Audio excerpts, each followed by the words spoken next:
जाए, डकैत बन जाए, दुराचारी बन जाए, व्यभिचारी बन जाए, कोई फर्क नहीं पड़ेगा। बाबा जी नहीं बनना चाहिए, साधु नहीं बनना चाहिए। जैसे साधु बनना कोई इतना आसान काम नहीं है।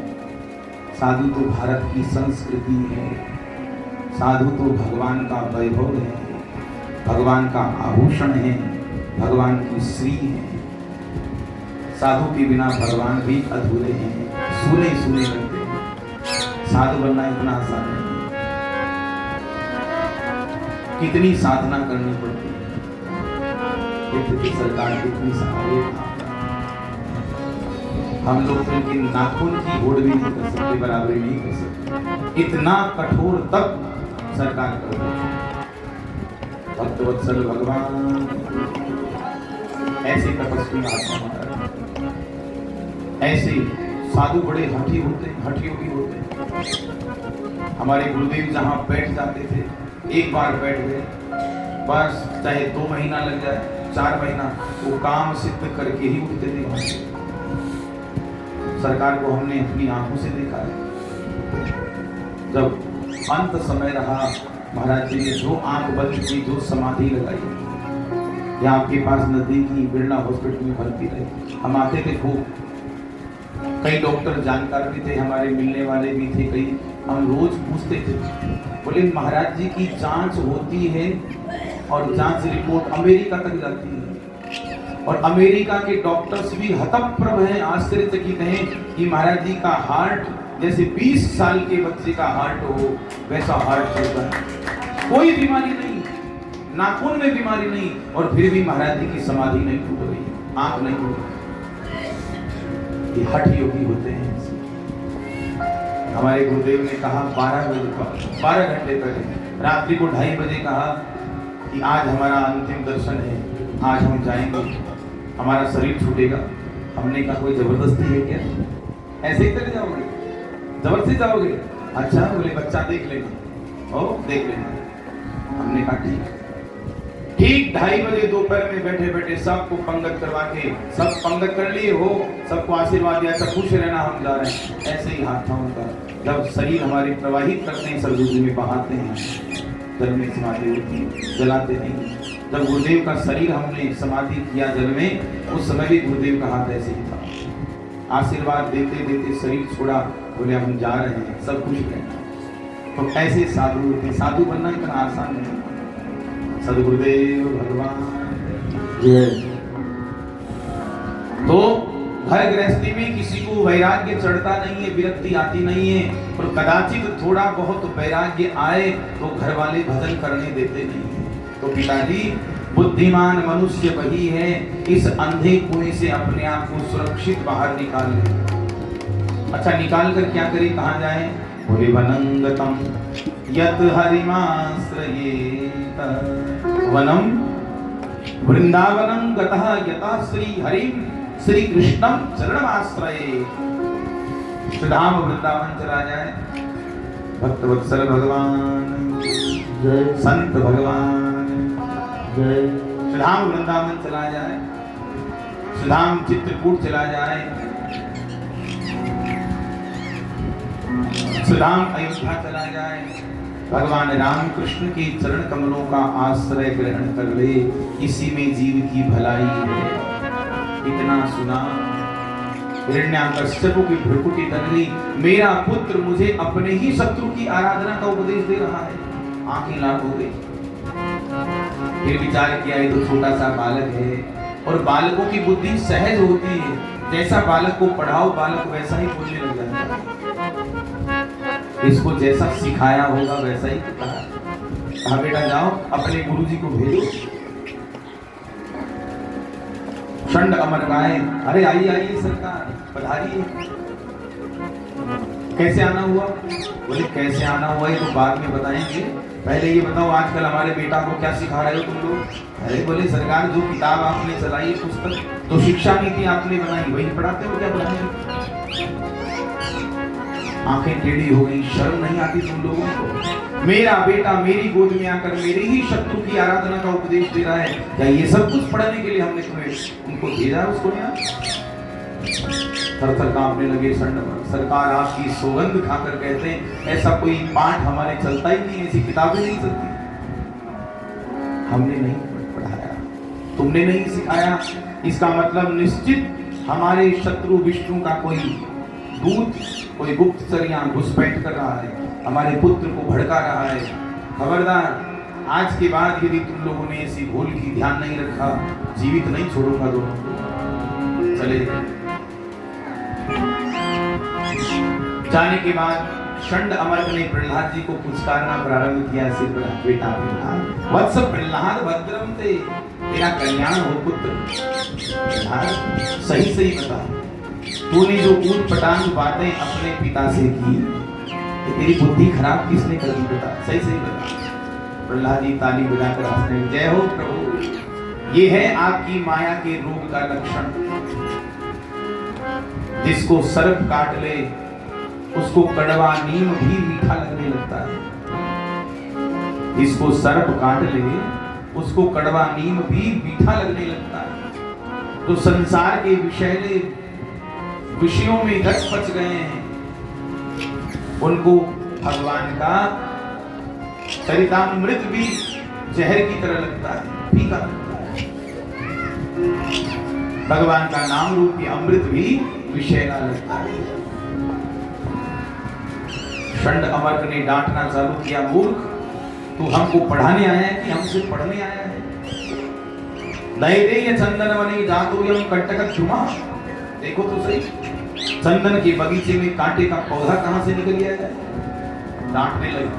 गुरुजी नहीं डांट रहे हैं, तो बोले मास्टर जी डांट रहे हैं बेचारे। ये गुरुजी नहीं है, ये मास्टर जी है।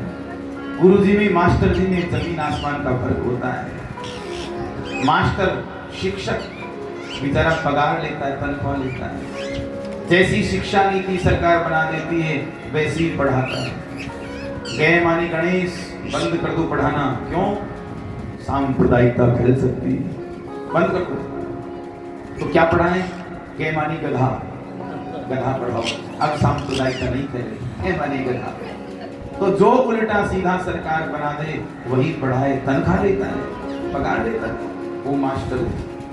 और गुरु उकारः अंधकारस्यात् रुकारस्तन्निरोधकः अंधकार निवृत्त्यर्थम गुरु इत्यभिधीयते। तो अंधकार से निकालकर, अज्ञान के अंधकार से निकालकर अपने शिष्य को, अपने भक्त को ज्ञान की तरफ मोड़ दे, उसके जीवन में ज्ञान का प्रकाश भरे, वो गुरु होते हैं। धीरे धीरे समय व्यतीत हुआ। आज षंड अमर्क प्रहलाद जी को कयाधु मैया के पास भवन में लेकर आए। कयाधु मैया बड़ी प्रसन्न हुई, अपने पुत्र को स्नान कराया, सुंदर वस्त्र अलंकार धारण कराए, माला पहनाई और प्रहलाद जी पिता महाराज से मिलने के लिए राजसभा में पधारे।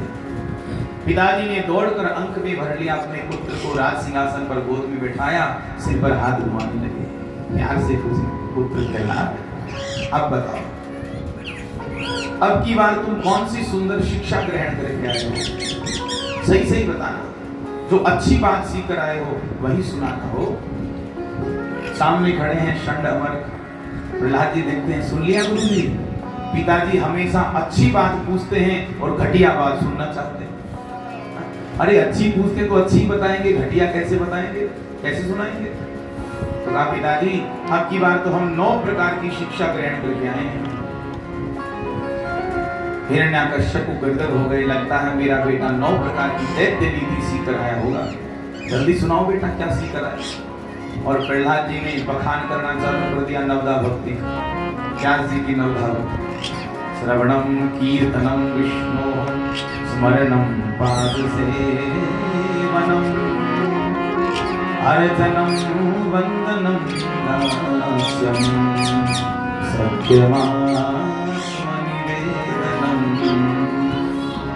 जो नवधा भक्ति का वर्णन किया, हिरण्याकश्यप ने चमचमाती तलवार खींच ली म्यान से, षंड अमर्क की गर्दन पर भर दी। अधम ब्राह्मणों, उस दिन मेरा पुत्र एक शिक्षा मुझे दे रहा था, आज 9 प्रकार की शिक्षा दे रहा है। इसका मतलब इसके ज्ञान में उत्तरोत्तर वृद्धि हुई है, तुम लोगों ने ध्यान नहीं दिया। अब तुम दोनों को मैं जीवित नहीं छोड़ूंगा। थर कांपने लगे। सरकार नमत् प्रणीतम न पर प्रणीतम सुतो वदत्ते स्तवेन्द्र शत्रु। न हमने पढ़ाया न पर प्रणीतम, न किसी दूसरे ने पढ़ाया। लगता है ये तो मां के पेट में ही पढ़ाया है। हमको मारने से कोई फायदा नहीं सरकार, हमको मारने से क्या मिलेगा? विचार कीजिए, इस बालक की बुद्धि खराब कैसे होगी? जोश से नहीं होश से काम लीजिए। हिरण्याकश्यप को प्रहलाद जी को पुचकारते हुए पूछने, बेटा प्रहलाद अब तुम ही बताओ पुत्र, तुम ये ऊट पटांग बातें कहां से सीख कर आते हो? ये तुम्हें कौन सिखा देता है?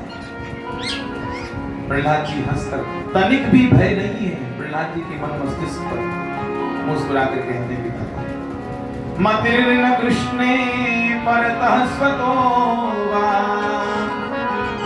मिथो विपत्ये तगृह प्रतानां अदान्त गोभिर विशतान्त मिश्रम् पुनः पुनः सर्वित चर्वणानां।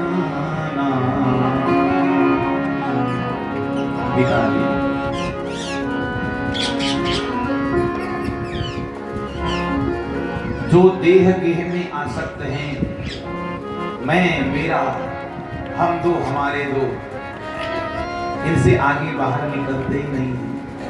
जो देह गेह को ही अपना समझते हैं, ऐसे मूर्ख व्यक्तियों की बुद्धि बड़े सौभाग्य से भगवान के चरणों में लगती है। वरना आज सब अंध परंपरा से अपनी संतान को अंधे कुएं में झोंक रहे हैं। एक अंधों की लाइन जा रही थी, 10-20 अंधे महात्मा सूरदास कंधे पर हाथ रखकर चल रहे थे। आगे वाला सूरदास लकड़ी पकड़कर चल रहा था, टक टक टक टक। अचानक एक बहुत बड़ा विशाल गड्ढा आया, दिखाई दिया नहीं, धड़ाम से आगे वाला गिरा, आवाज हुई धड़ाम। पीछे वाले सावधान हो गए, लगता है खतरा है। पीछे वालों ने पूछा, क्यों भाई, रास्ता तो ठीक है कि नहीं? आवाज कहां से आई? ओ भाई साहब ये बोल रहे ठीक है। सुखदेव भगवान तो आवाज आई, पीछे वाले सावधान हो गए, अरे भाई बात क्या है, रास्ता तो ठीक है। गड्ढे में गिरे हुए सूरदास ने सोचा, हम तो गिर ही गए, अब इनको क्यों छोड़े, इनको भी आने दो। कहा नहीं, रास्ता बहुत अच्छा है, चले। फिर चलने लगे, जैसे आगे बढ़े दूसरा धड़ाम से गिरा। पीछे वाले फिर सावधान, अरे भाई सही बताओ बात क्या है, रास्ता तो ठीक है कि नहीं? दूसरे ने सोचा, ये तो गिरा सो गिरा, हमको भी गिरा लिया, अब हम इनको ही क्यों छोड़े, इनको भी आ जाने दो। हाँ चले आओ, रास्ता बहुत अच्छा है। और ऐसे चलते चलते धमाधम सारे अंधे गड्ढे में। वही स्थिति आज हम सब की हो रही है। घर गृहस्थी का क्लेश सब भोग रहे हैं, देख भी रहे हैं, समझ भी रहे हैं, फिर भी अपनी संतान, अपनी वंश परंपरा को इस बोझ से मुक्त करने का कोई प्रयास नहीं कर रहा है। अंधे कुएं में ढकेल रहे। आज हर दंपत्ति ये चाहता है कि मेरा बेटा इंजीनियर बन जाए, मेरा बेटा डॉक्टर बन जाए, मेरा बेटा प्रोफेसर बन जाए, पर कोई भी माता पिता ये नहीं चाहते कि मेरा बेटा साधु बन जाए। कोई नहीं चाहता। कितनी विडंबना की बात, विचार कीजिए। हमको तो बड़ा दुख होता है, कई बार मंथन करते हैं। एक दिन कथा चल रही थी, कथा में कई महात्मा बैठे थे। हमने कहा, महाराज जी सबसे बड़ी विडंबना तो हमारे साधु समाज के साथ है। पहले लोगों की संतान बहुत होती, 1-2 बच्चे बाबा जी को चढ़ा जाते, उनसे संतों का परिवार वंश आगे बढ़ता। अब संतों के कौन से बाल बच्चे पैदा होते हैं बेचारे, ये वंश परंपरा कैसे आगे बढ़ेगी? अब तो हम दो हमारे दो तक सीमित हो गए महाराज, हम दो हमारे दो, उनमें भी एक बच्ची एक बच्चा, कौन देगा अपनी संतान? जागृत हो जाओ, हम आपको सत्य कह रहे हैं। हम कह रहे हैं, हम दो हमारे दो नहीं, हम दो हमारे 10। वरना वो दिन दूर नहीं, आपको लोग बाहर निकलने नहीं देंगे मुसलमान।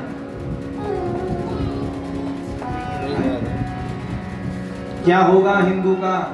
जो बहुसंख्यक थे आज अल्पसंख्यक बनते जा रहे हैं, जो अल्पसंख्यक थे आज बहुसंख्यक बनते जा रहे हैं। ये तो धन्य है हमारी भारत माँ का, भगवान की अनन्य कृपा है। आज ऐसे यशस्वी एक साधु के हाथ में देश की कमान है, हम चैन की सांस ले रहे हैं। विचार कीजिए 10 वर्ष यदि माननीय प्रधानमंत्री मोदी जी नहीं होते, उनकी जगह और होता तो आज क्या दुर्गति होती देश की। आप अमन चैन की सांस नहीं ले पाते, हमारा परम सौभाग्य है। ये सत्य है, राजगद्दी हमेशा व्यास गद्दी के द्वारा ही संचालित होती आई है। जो राजगद्दी व्यास गद्दी के द्वारा संचालित होती है वही सफल राजनीति कहलाती है। इतिहास उठाकर देखिए, चक्रवर्ती सम्राट दशरथ जी महाराज, सार्वभौम चक्रवर्ती राजा, पर राज सिंहासन किसके द्वारा संचालित किया जाता? गुरुदेव भगवान वशिष्ठ के द्वारा। ब्राह्मणों का आशीर्वाद, संतों का आशीर्वाद, व्यास गद्दी से राजगद्दी चलती, राजगद्दी से व्यास गद्दी नहीं। और आज भगवान की ऐसी कृपा है, आज वही दिन फिर भगवान की कृपा से देखने को मिल गया है। एक साधु के हाथ में, एक परम संत के हाथ में इस भारत भूमि की कमान, भगवान की कितनी कृपा है। तो साधु बनना कोई आसान नहीं है। सावधान हो जाइए, अपनी वंश परंपरा को बढ़ाइए। क्या पहले बच्चों का विवाह नहीं होता था? क्या पहले बच्चे पढ़ते नहीं थे? 10-10, 15-15 बच्चे होते महाराज, और लंबे चौड़े परिवार में लोग रहते, ना कोई क्लेश, ना कोई कष्ट, ना किसी को कोई समस्या, ना कोई लड़ाई झगड़ा। सब में शर्म थी, लाज थी, मर्यादा थी, सबका आचरण पवित्र था। क्यों? क्योंकि समूह में रहते थे, संयुक्त परिवार में रहते थे। और आज जहां हम दो, हमारे दो की परंपरा चली, आज सब कुछ छिन्न भिन्न हो गया, सब खंडित हो गया, सारे परिवार टूट रहे हैं। इतनी बड़ी दुर्गति आज हो गई। विचार, संयुक्त परिवार में जीवन जीना सीखिए। पहले 50-50 लोग समूह में रहते, सारा काम धूमधाम से होता। आज 2-2, 4 रहकर भी पूरा काम नहीं कर पाते, हाय हाय करते फिरते हैं। 2 का पेट भी नहीं भरा जाता है आराम से। क्या होगा देश का? परिवार बढ़ाइए, हिंदू समाज को, हिंदू जाति को नष्ट होने से बचाइए। हम बढ़ेंगे देश बढ़ेगा, हम घटेंगे देश घटेगा, देश बटेगा। भक्तवत्सल भगवान तो मतिर्न कृष्णे परतस्वतो वा मिथो विपद्ये तगृहव्रताना अदान्त गोभिर्विशतां तमिश्रं पुनः पुनस्तर्वित चर्वणा। कोई भी अपनी वंश परंपरा को बचाने की कोशिश नहीं कर रहा है। कितनी विडंबना की बात है। इसलिए पिताजी, बुद्धिमान व्यक्ति वही है जो भगवान के भजन में प्रवृत्त हो जाए, भगवान का भजन करे, उसी में जीव का कल्याण है। इतना सुना, त्रिपुटी तन से आंखें लाल हो गई, समझ गए। हिरण्यकश्यप की आंखें लाल हो गई, समझ गए। लगता है नारायण भक्ति का खतरनाक रोग प्रहलाद के नस नस में समा चुका है। ये रोग बहुत खतरनाक है, संक्रामक बीमारी है। शरीर में कोई अंग में फोड़ा हो जाए, असाध्य रोग हो जाए, और डॉक्टर कहे कि अगर शेषम सुखम जीवति यदि विवर्जना, अगर शरीर को सुखी रखना चाहते हो तो हाथ को कटवा दो, इसी में भलाई है, वरना रोग पूरे शरीर में फैल जाएगा। तो न चाहते हुए भी सारे अंग प्रिय होते हैं, पर न चाहते हुए भी हाथ को कटवाना ही पड़ता है। हिरण्यकश्यप विचार करते हैं कि यद्यपि प्रहलाद मेरा बेटा है, पुत्र है, पर अगर मैंने इसको ठिकाने नहीं लगाया तो ये असाध्य रोग, ये संक्रामक रोग कहीं बालकों में ना फैल जाए। और रोग जब असाध्य हो जाए, ठीक ना हो, एक ही उपाय है, रोगी ही को ठिकाने लगा देना चाहिए। असुरों को आदेश दिया प्रहलाद को समाप्त कर दो। देख गदई दंत सूकैश्च अभिचारावपातनैः करदानैः अबोधैश्च मायाभी संनिरोधैश्च करदानैः अबोधनैः। देख गदई दंत सूकैश्च पहाड़ के ऊपर से नीचे गिराया गया, हाथी के पांव में प्रहलाद जी को कुचलवाया गया, पहलवानों से युद्ध करवाया गया, गिराया गया, जहर पिलाया गया।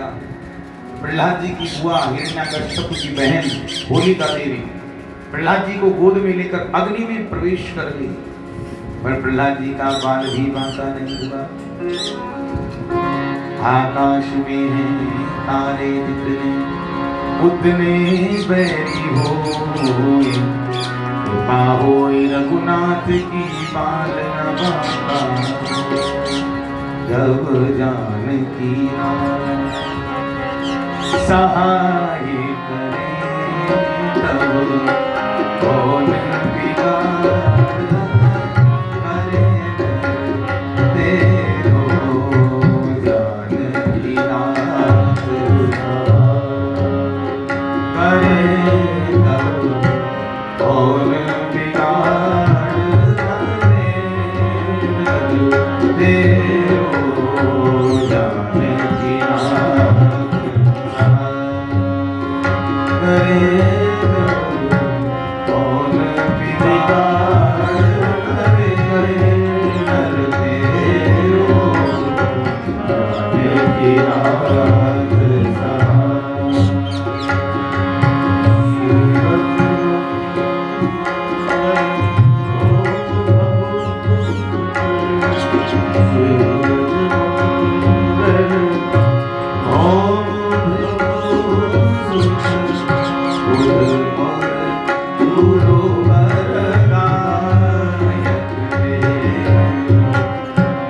राहु केतु की नाही गम